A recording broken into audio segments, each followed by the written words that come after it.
यहीं पे संभल में कल्कि अवतार होना है भगवान विष्णु का, और इसी जगह होना है, और यहाँ पे हरिहर मंदिर हुआ करता है। कि आर्कियोलॉजिकल सर्वे ऑफ इंडिया ने एक नोटिफिकेशन पास किया एएसआई एक्ट 1904 में, और ये जो मॉन्यूमेंट है ये नोटिफाइड हुआ है 22/12/1920 को, ये जो नोटिफिकेशन हुआ था, और इसमें संभल जो है वो इस नोटिफिकेशन में सीरियल नंबर 250 में फॉल करता है।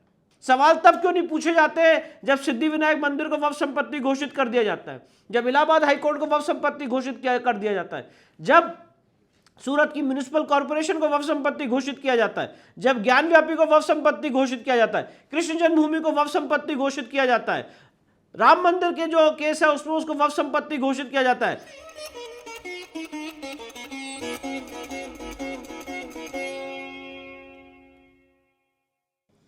आप सभी को नमस्कार।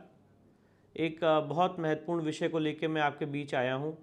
मैं Vishnu Shankar Jain advocate supreme court में प्रैक्टिस करता हूं, और अभी कल जो कि 19 नवंबर 2024 को हमने डिस्ट्रिक्ट कोर्ट ऑफ चंदौसी में एक याचिका दायर की है, और याचिका में बात कही है कि जहां पे भगवान कल्कि का अवतार होना है वहां पे एक मंदिर का निर्माण हुआ था जिसे हम लोग हरिहर मंदिर के नाम से जानते थे, और विष्णु जी और शिव जी दोनों का यहाँ पे प्राकट्य मिला था, इसलिए इसको हरिहर मंदिर के रूप में बनाया गया था, स्थापित किया गया था।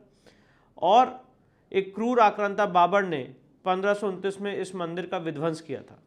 अब अपनी बात को साबित करने के लिए मैं जो बाबरनामा जो उसका ओरिजिनल ट्रांसलेशन है उसका पेज नंबर 687 पे इस मंदिर के बारे में क्या लिखा हुआ है वो आपको एग्जैक्ट कोड करके बता रहा हूँ। ये बाबरनामा का एक्सट्रैक्ट है 1529 का, 10 जुलाई 1529 का। उसने बाबर ने अपनी डायरी में क्या लिखा है वो आपके सामने पढ़ के बताता हूँ। Quote end quote, Hindu Beg Qochin had been Humayun's retainer in 1932 Hijri and had taken possession of Sambhal from him. Hence, as it seems he was while escorting the ladies from Kabul to go to Sambhal. He seems to have gone before waiting to Babar, probably not coming into Agra till now. It may be noted here that in 1933 Hijri, he transformed a Hindu temple into a mosque Sambhal. It was done by Babar's orders, and it's commemorated by an inscription still existing on the mosque, one seeming not to be of its own composition, judging by its praise of himself.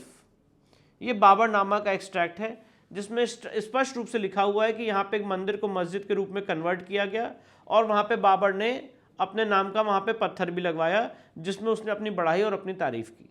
ये बहुत important document है।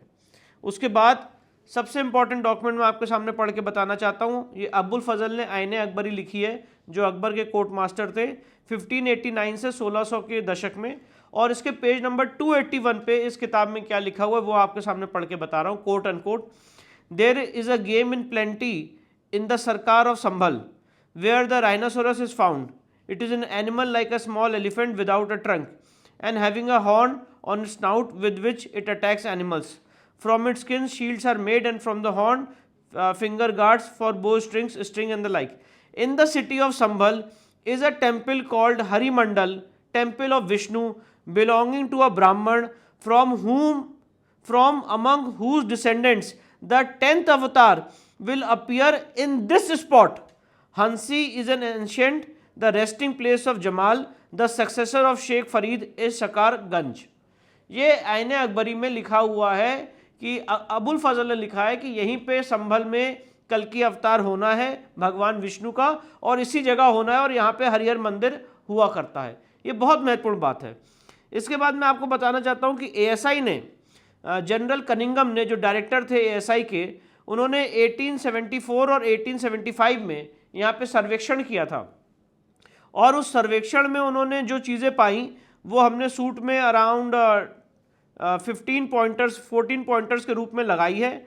और सबसे महत्वपूर्ण बात यह है जो पॉइंटर नंबर 11 है, द वॉल्स ऑफ दी, जो कनिंगम साहब ने अपनी रिपोर्ट में पाया उसको कोट करके बता रहा हूँ। The walls of the central square Hindu temple appear to have been built with large bricks seized with stone, but the plaster with which the Mohammedans have coated the walls conceals the material of which they are made. मतलब Cunningham साहब ये कह रहे हैं कि वहाँ पे जो पत्थर लगे हुए, वो हिंदू मंदिर के पत्थर है, और उसको प्लास्टर से कंसील करने के लिए वहां पे प्लास्टर लगा के उसके ऊपर पेंटिंग की गई है। आई कैन, उसके बाद आगे, I can only say that on examining several spots where the plaster was broken, I found that in some places stone was exposed, I believe that the Mohammedans stripped off most of the stone especially such as bore traces of Hinduism and made a pavement of the stones, turning the sculptures downwards. I observed traces which show that the walls had once been much thicker when the stone carving was on. Underneath the outer steps of the outer court, I dug out some fragments of sculpture in reddish sandstone, one of which was upper portion of fluted pillar. इस तरह से बहुत सारी findings दी हैं। एक और important finding पढ़ के बताना चाहता हूँ। The dome is built of brick and it is said to have been rebuilt as it is now by famous Prithvi Raja, who appears to have been a great benefactor to Sambhal. The circular dome stands upon an octagon and the octagon upon a square. तो किस तरह से वहाँ मंदिर की संरचना थी, किस तरह से उसको मस्जिद में कन्वर्ट किया गया 1874-1875 में जब director general of ASI Cunningham साहब ने इसका सर्वेक्षण किया था, तो ये सारी बातें उन्होंने अपने इस रिपोर्ट में लिखी हैं। अब जो इस केस का सबसे इम्पॉर्टेंट फीचर है, सबसे महत्वपूर्ण फीचर है, वो ये है कि आर्कियोलॉजिकल सर्वे ऑफ इंडिया ने एक नोटिफिकेशन पास किया ASI एक्ट 1904 में, और ये जो मॉन्यूमेंट है ये नोटिफाइड हुआ है 22/12/1920 को, ये जो नोटिफिकेशन हुआ था, और इसमें संभल जो है वो इस नोटिफिकेशन में सीरियल नंबर 250 में फॉल करता है। अब सवाल यह है, मैं आपके माध्यम से सवाल पूछना चाहता हूं कि ऐसा कौन सा ASI प्रोटेक्टेड मॉन्यूमेंट है इस पूरे देश में जहां पे ASI ही नहीं जा सकती है। यह एक बड़ा अजब और गजब मामला है कि जहां पे ASI प्रोटेक्टेड मॉन्यूमेंट है पर ASI कब्जे में नहीं है, और इसीलिए हमने केस फाइल किया है और मांग की है कि ये तथाकथित जो मस्जिद एलिज्ड मॉस्क है इसको ASI अपने कब्जे में ले, और ASI के कब्जा होने के बाद यहाँ पे क्या धार्मिक स्वरूप है इसका, उसके बाद वो निर्णय लिया जाएगा। पर इस समय मैं आपके माध्यम से सवाल पूछना चाहता हूँ कि कौन सी ऐसी मॉन्यूमेंट है इस देश में, चाहे वो मंदिर हो, चाहे वो मस्जिद हो, चाहे वो किला हो, जो ASI नोटिफाइड है और ASI को उस जगह का कब्जा नहीं मिला हुआ है, ASI द्वारा वो संरक्षित नहीं है। नाम के लिए पेपर पे तो संरक्षित है पर ग्राउंड पे वहां पे कोई और है। तो ये बहुत ही एक सीरियस मैटर है, और इन सारी बातों को लेके हमने कल सिविल जज सीनियर डिवीजन चंदौसी, और संभल जिला उन्हीं के अंडर आता है चंदौसी में, सिविल कोर्ट की चंदौसी के सिविल कोर्ट में, वहाँ पे हमने एक सिविल सूट फाइल किया। माननीय न्यायालय ने हमारी बातों को सुनने के बाद वहाँ पे एडवोकेट कमिश्नर की नियुक्ति की, और एडवोकेट कमिश्नर को ये आदेश किया कि वहाँ पे वो सर्वे की प्रक्रिया पूर्ण करे।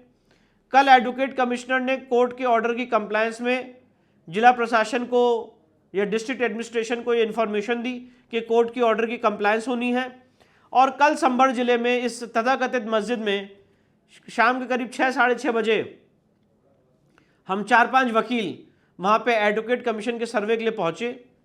स्थिति बहुत ही गंभीर थी, बहुत ही सेंसिटिव थी, बहुत ही भयानक थी।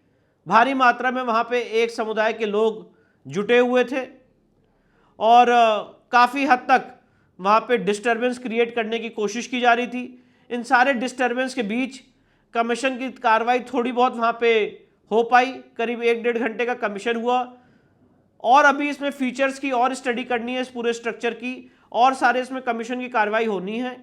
इसके लिए अब आगे एडवोकेट कमिश्नर महोदय कोई तारीख नियुक्त करेंगे।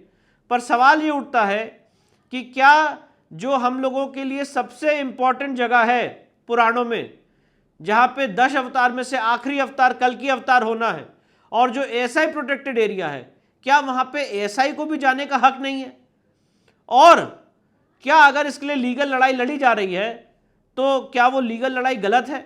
आज मैं पूछना चाहता हूं कि वक्फ एक्ट के माध्यम से हम लोग देख रहे हैं कि देश के अलग अलग जगहों को वक्फ संपत्ति घोषित किया जा रहा है, तब ये देश चुप क्यों है? आज सवाल हमसे पूछे जा रहे हैं कि आप लोग एक सुनियोजित कॉन्स्पिरेसी के तहत केसेस फाइल कर रहे हैं।